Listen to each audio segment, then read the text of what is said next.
Berfirmanlah Tuhan kepada Musa dan Harun di tanah Mesir. Bulan inilah akan menjadi permulaan segala bulan bagimu. Itu akan menjadi bulan pertama bagimu tiap-tiap tahun. Katakanlah kepada segenap jemaah Israel, pada tanggal 10 bulan ini, diambillah oleh masing-masing seekor anak domba, menurut kaum keluarga, seekor anak domba untuk tiap-tiap rumah tangga. Tetapi jika rumah tangga itu terlalu kecil jumlahnya untuk mengambil seekor anak domba, maka ia bersama-sama dengan tetangganya yang terdekat ke rumahnya haruslah mengambil seekor menurut jumlah jiwa. Tentang anak domba itu, kamu buatlah perkiraan menurut keperluan tiap-tiap orang. Anak domba itu harus jantan, tidak bercela, berumur setahun. Kamu boleh ambil domba atau kambing. Kamu harus mengurungnya sampai hari yang ke-14 bulan ini. Lalu seluruh jemaah Israel yang berkumpul harus menyembelihnya pada waktu senja. Kemudian dari darahnya haruslah diambil sedikit dan dibubuhkan pada kedua tiang pintu dan pada ambang atas, pada rumah-rumah di mana orang memakannya. Dagingnya harus dimakan mereka pada malam itu juga.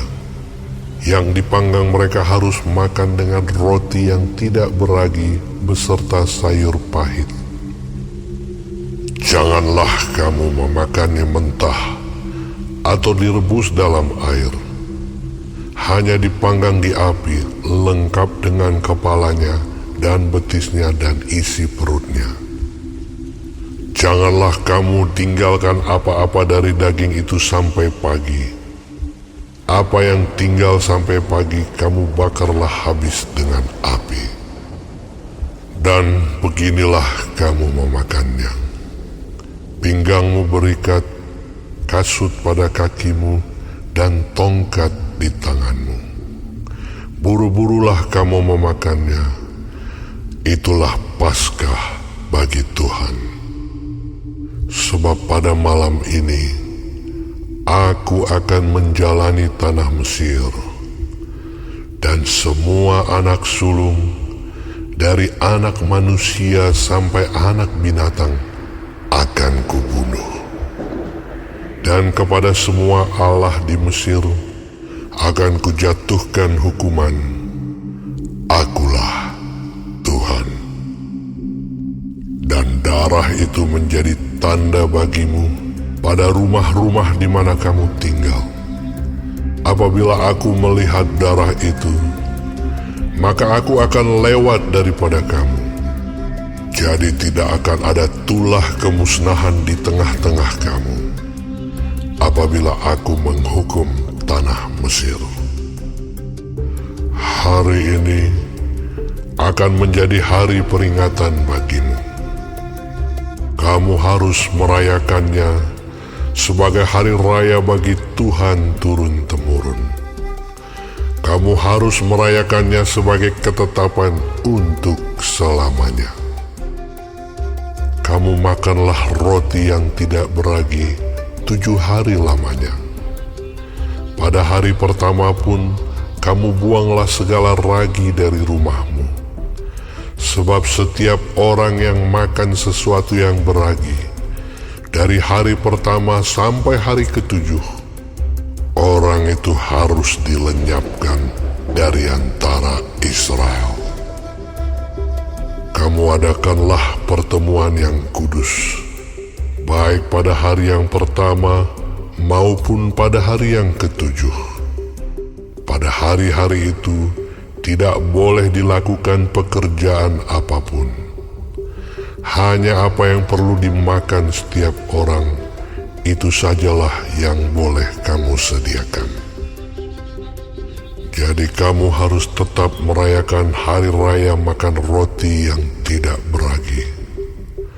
Sebab tepat pada hari ini juga, Aku membawa pasukan-pasukanmu keluar dari tanah Mesir. Maka haruslah kamu rayakan hari ini turun-temurun. Itulah suatu ketetapan untuk selamanya. Dalam bulan pertama, pada hari yang ke-14 bulan itu pada waktu petang, kamu makanlah roti yang tidak beragi. Sampai kepada hari yang ke-21 bulan itu, pada waktu petang. 7 hari lamanya tidak boleh ada ragi dalam rumahmu. Sebab setiap orang yang makan sesuatu yang beragi, orang itu harus dilenyapkan dari antara jemaah Israel. Baik ia orang asing, baik ia orang asli. Sesuatu apapun yang beragi tidak boleh kamu makan. Kamu makanlah roti yang tidak beragi di segala tempat kediamanmu. Lalu Musa memanggil semua tua-tua Israel serta berkata kepada mereka, "Pergilah, ambillah kambing domba untuk kaummu dan sembelilah anak domba Paskah. Kemudian kamu harus mengambil seikat hisop dan mencelupkannya dalam darah yang ada dalam sebuah pasu. Dan darah itu kamu harus sapukan pada ambang atas dan pada kedua tiang pintu. Seorang pun dari kamu tidak boleh keluar pintu rumahnya sampai pagi. Dan Tuhan akan menjalani Mesir untuk menulahinya. Apabila ia melihat darah pada ambang atas dan pada kedua tiang pintu itu, maka Tuhan akan melewati pintu itu dan tidak membiarkan pemusnah masuk ke dalam rumahmu untuk menulahi. Kamu harus memegang ini sebagai ketetapan sampai selama-lamanya bagimu dan bagi anak-anakmu.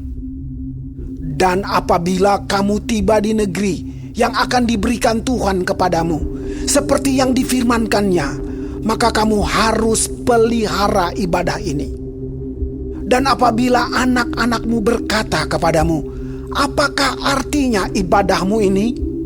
Maka haruslah kamu berkata, itulah korban Paskah bagi Tuhan yang melewati rumah-rumah orang Israel di Mesir, ketika ia menulahi orang Mesir, tetapi menyelamatkan rumah-rumah kita.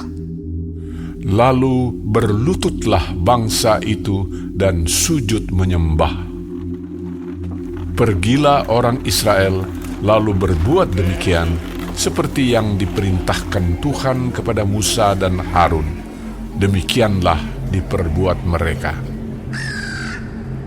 Maka pada tengah malam Tuhan membunuh tiap-tiap anak sulung di tanah Mesir, dari anak sulung Firaun yang duduk di tahtanya sampai kepada anak sulung orang tawanan yang ada dalam liang tutupan, beserta segala anak sulung hewan. Lalu bangunlah Firaun pada malam itu bersama-sama semua pegawainya dan semua orang Mesir. Dan kedengaranlah seruan yang hebat di Mesir, sebab tidak ada rumah yang tidak kematian. Lalu pada malam itu dipanggilnyalah Musa dan Harun, katanya, "Bangunlah, keluarlah dari tengah-tengah bangsaku, baik kamu maupun orang Israel. Pergilah, beribadahlah kepada Tuhan seperti katamu itu. Bawalah juga kambing dombamu dan lembu sapimu seperti katamu itu. Tetapi pergilah dan mohonkanlah juga berkat bagiku." Orang Mesir juga mendesak dengan keras kepada bangsa itu, menyuruh bangsa itu pergi dengan segera dari negeri itu, sebab kata mereka, nanti kami mati semuanya. Lalu bangsa itu mengangkat adonannya sebelum diragi, dengan tempat adonan mereka terbungkus dalam kainnya di atas bahunya. Orang Israel melakukan juga seperti kata Musa. Mereka meminta dari orang Mesir barang-barang emas dan perak serta kain-kain. Dan Tuhan membuat orang Mesir bermurah hati terhadap bangsa itu sehingga memenuhi permintaan mereka. Demikianlah mereka merampasi orang Mesir itu. Kemudian berangkatlah orang Israel dari Ramses ke Sukot. Kira-kira 600.000 orang laki-laki berjalan kaki, tidak termasuk anak-anak. Juga banyak orang dari berbagai-bagai bangsa turut dengan mereka. Lagi sangat banyak ternak kambing domba dan lembu sapi. Adonan yang dibawa mereka dari Mesir dibakarlah menjadi roti bundar yang tidak beragi. Sebab adonan itu tidak diragi karena mereka diusir dari Mesir dan tidak dapat berlambat-lambat. Dan mereka tidak pula menyediakan bekal baginya. Lamanya orang Israel diam di Mesir adalah 430 tahun. Sesudah lewat 430 tahun, tepat pada hari itu juga, keluarlah segala pasukan Tuhan dari tanah Mesir. Malam itulah malam berjaga-jaga bagi Tuhan untuk membawa mereka keluar dari tanah Mesir. Dan itulah juga malam berjaga-jaga bagi semua orang Israel turun-temurun untuk kemuliaan Tuhan. Berfirmanlah Tuhan kepada Musa dan Harun. Inilah ketetapan mengenai Paskah. Tidak seorang pun dari bangsa asing boleh memakannya. Seorang budak belian barulah boleh memakannya setelah engkau menyunat dia. Orang pendatang dan orang upahan tidak boleh memakannya. Paskah itu harus dimakan dalam satu rumah juga. Tidak boleh kau bawa sedikit pun dari daging itu keluar rumah. Satu tulang pun tidak boleh kamu patahkan. Segenap jemaah Israel haruslah merayakannya. Tetapi apabila seorang asing telah menetap padamu dan mau merayakan Paskah bagi Tuhan, maka setiap laki-laki yang bersama-sama dengan dia wajiblah disunat. Barulah ia boleh mendekat untuk merayakannya. Ia akan dianggap sebagai orang asli, tetapi tidak seorang pun yang tidak bersunat boleh memakannya. Satu hukum saja akan berlaku untuk orang asli dan untuk orang asing yang menetap di tengah-tengah kamu. Seluruh orang Israel berbuat demikian, seperti yang diperintahkan Tuhan kepada Musa dan Harun. Demikianlah diperbuat mereka. Dan tepat pada hari itu juga, Tuhan membawa orang Israel keluar dari tanah Mesir menurut pasukan mereka.